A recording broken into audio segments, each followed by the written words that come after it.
Hello बच्चों, so let's understand the question first. The question says select the correct statement. Okay, so हमें इस question के लिए right statement choose करना है. सबसे पहले मैं बात करता हूँ ऑप्शन नंबर ए की. ऑप्शन नंबर ए है कि Ostwald method of preparation of HNO3 is based upon catalytic oxidation of NH3 by atmospheric oxygen. ठीक है, तो देखिए जो ओस्टवाल्ड प्रोसेस होती है, ठीक है, ओस्टवाल्ड प्रोसेस में क्या होता है, कुछ स्टेप्स होती है जिसके थ्रू हम क्या करते हैं, नाइट्रिक एसिड का फॉर्मेशन करते हैं. जो इसमें स्टेप 1 होती है उसमें क्या होता है, अमोनिया से ऑक्सीजन का फॉर्मेशन होता है. ठीक है, तो अमोनिया का कैटालिटिक ऑक्सीडेशन होता है. कैटालिटिक मतलब कैटलिस्ट की प्रेजेंस में, और डी ब्लॉक के जो कैटलिस्ट होते हैं वो अच्छे होते हैं. तो यहाँ पर हम क्या यूज करते हैं, पीटी और आरएच यहाँ पर कैटालिस्ट यूज करते हैं. तो अमोनिया का ऑक्सीडेशन हो जाता है एनओ में. तो ये पहली स्टेप होती है. आगे की बता देते हैं. देखिए सेकंड स्टेप में क्या होता है, एनओ का हाइड्रोलिसिस होता है. तो जैसे ही हाइड्रोलिसिस होता है तो ये कन्वर्ट हो जाता है किसमें, HNO2. ठीक है, यहाँ पर आ जाएगा देखिए HNO2.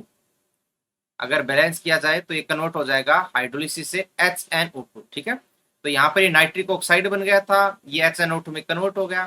थर्ड स्टेप में क्या होता है, HNO2 डिस्प्रोपोर्शनेट हो जाता है किसमें, HNO3 plus NO plus H2.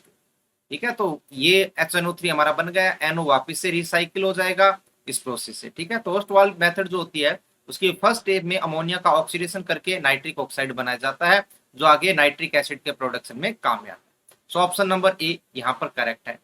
Option number 2 की बात करते हैं. HNO2 can act both oxidizing and reducing agent. So देखिए यहाँ पर जो HNO2 है, तो यहाँ पर नाइट्रोजन का ऑक्सीडेशन स्टेट कितना है, 2 to the 4 - 1 3. तो इसका मतलब 3 है. तो हमें पता रहता है कि नाइट्रोजन का जो ऑक्सीडेशन नंबर रहता है वो -3 से +5 तक मूव करता है. तो मतलब 3 से +5 में भी जा सकता है. इसका मतलब ये HNO3 में भी चेंज होता है, जैसा कि मैंने लास्ट रिएक्शन में देखा. ठीक है ना, लास्ट ऑप्शन के अंदर ये देखो HNO2 है, तो ये ऑक्सीडाइज भी हो रहा है और रिड्यूस भी हो रहा है. ठीक है, तो यहाँ पर ये ऑक्सीडाइज भी हो सकता है और रिड्यूस भी हो सकता है NO में, लाइक NH3 में, किसी में भी. तो यहाँ पर ऑक्सीडाइज हो सकता है खुद, तो इसका मतलब ये रिड्यूसिंग एजेंट हो सकता है, और खुद रिड्यूस हो सकता है, इसका मतलब ये ऑक्सीडाइजिंग एजेंट है. तो इसकी ऑक्सीडेशन स्टेट इंटरमीडिएट होने के कारण ये दोनों तरह का बिहेवियर शो करता है. Option number B also right. Option number 3 की बात करते हैं, NO2. ठीक है, तो ऑप्शन नंबर सी में है, हमें बोला गया है कि NO2 की रिएक्शन जब O3 के साथ करवाई जाती है तो N2O5 का फॉर्मेशन होता है. ये एकदम सही है. क्यों, क्योंकि यहाँ पर इसका 2 अमाउंट लें, और जो O3 होता है वो क्या होता है, nascent oxygen plus atmospheric oxygen. तो ये जो ऑक्सीजन होता है ये ऑक्सीडाइज करवा देता है और N2O5 में कन्वर्ट हो जाता है.